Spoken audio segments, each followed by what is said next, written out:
안녕하세요, 불량TV입니다.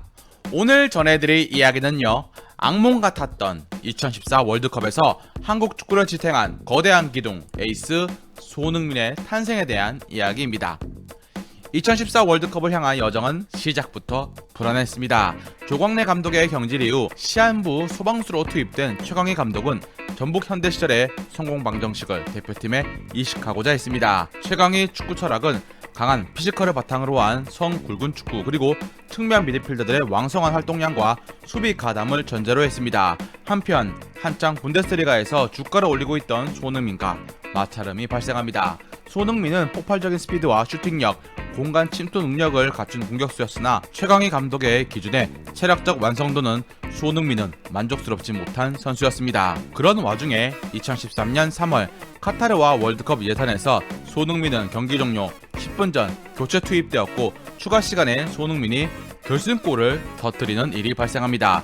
그동안 반쪽짜리 선수 비판은 쏙 들어가게 되었고, 동시에 위기의 순간 팀을 구할 클러치 능력이 있는 것이 증명되었습니다. 그렇게 손흥민은 한국 대표팀의 막내이자 공격수로 입성을 합니다. 2013년 6월 최광희 감독의 뒤를 이어서 대표팀 지휘봉을 잡은 홍명보 감독의 운영 철학은 명확했습니다. 바로 하나의 팀, 하나의 정신이었죠.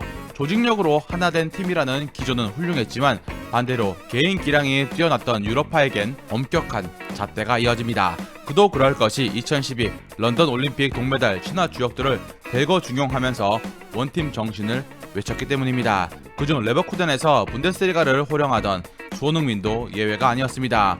홍명보 감독 부임 초기 손흥민의 입지는 절대적이지 않았습니다. 홍명보는 손흥민의 폭발적인 공격력을 인정했지만 측면 공격수에게 요구되는 수비 복귀와 협력 플레이 부족을 꼬집은 것입니다. 실제로 2013 동아시안컵과 페루전 명단에서 손흥민을 제외하며 국내 선수들을 점검하겠다는 명분을 내세웠으니 말입니다.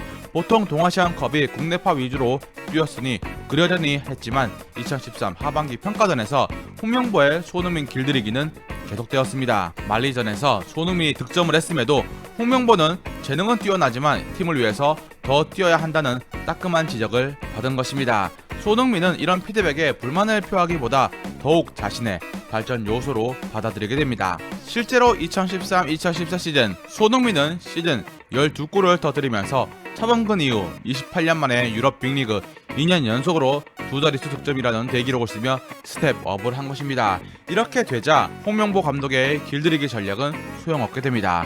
독일 언론과 유럽 매체에서 손흥민을 한국 축구의 아이콘이자 박지성의 후계자로 지목을 하고 있었기 때문이었죠.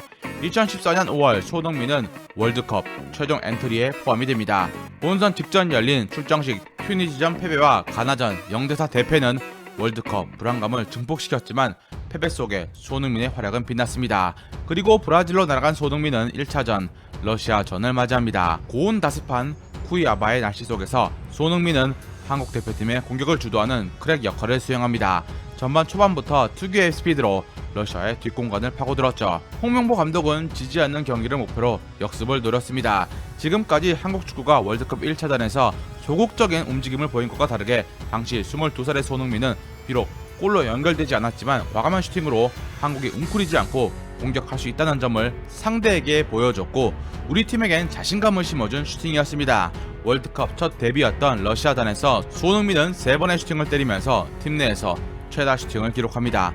물론 득점은 이근호가 기록했지만 이 경기에서 손흥민은 경기 최우수 선수로 선정되었습니다. 경기 내내 가장 위협적인 움직임을 보여준 모습에 팬들은 모두 손흥민에게 표를 던진 것이었습니다.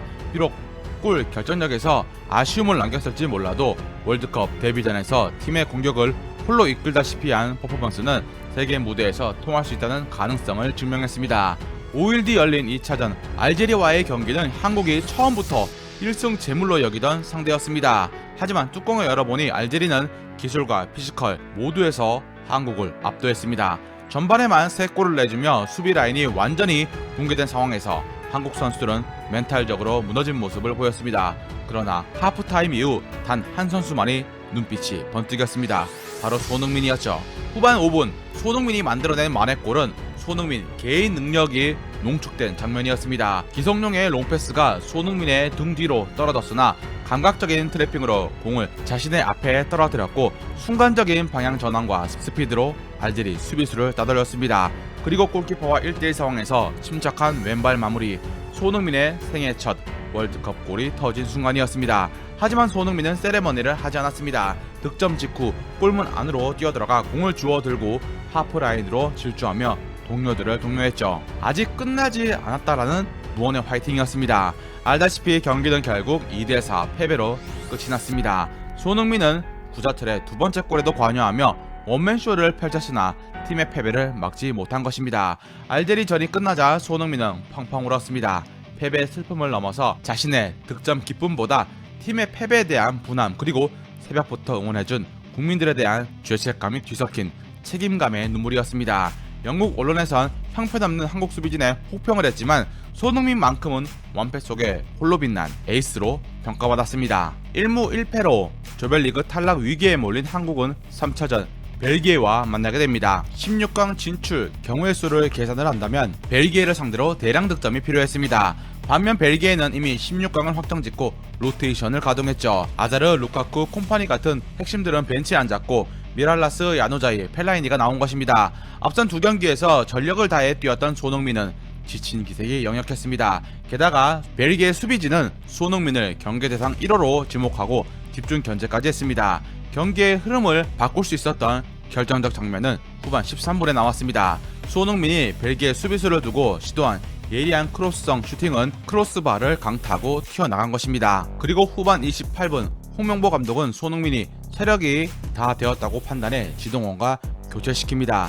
벤치에 앉은 손흥민은 경기 종료 휘슬이 울리고 0대1 패배가 확정되자 그라운드로 나와 몸을 가누지 못할 정도로 오열했습니다. 벨기에 선수의 퇴장으로 수적 우세까지 점했으나 후반 33분 얀 베르통원에게 결승골을 허용하며 0대1로 패배한 것입니다. 홍명보 감독과 동료들이 안아주며 위로했지만 손흥민의 눈물은 멈추지 않았습니다. 2002년의 환희를 기억하는 세대에게 2014년 손흥민의 오열은 한국 축구가 직면한 참담한 현실과 그 속에서 홀로 빛난 손흥민의 진심을 확인시켜주는 계기가 되었습니다. 박지성의 은퇴 이후 리더십의 부재와 구심점 상실로 표류하던 한국 축구는 브라질에서 흘린 손흥민의 눈물을 통해서 새로운 구심점을 찾았습니다. 귀국길은 환영받지 못했습니다. 분위기는 냉랭했고 일부 성남 팬들은 너희에게는 엿도 아깝다, 한국 축구는 죽었다라는 현수막을 내걸고 해단식을 진행하는 선수단을 향해서 호박엿 사탕을 투척을 했습니다. 분명 2014 월드컵은 한국 축구사에 찢을 수 없는 상처였습니다. 또 동시에 손흥민이라는 한국 축구의 희망을 보았죠. 최강희 감독 시절의 반쪽 선수 논란을 실력으로 극복하고 홍명보의 몰락 속에서 홀로 빛나며 에이스 자격을 증명한 손흥민. 손흥민 시대의 개막을 알리는 서막은 2014년 그렇게 시작되었습니다. 즐겁게 보셨다면 구독과 좋아요 클릭을 부탁드립니다.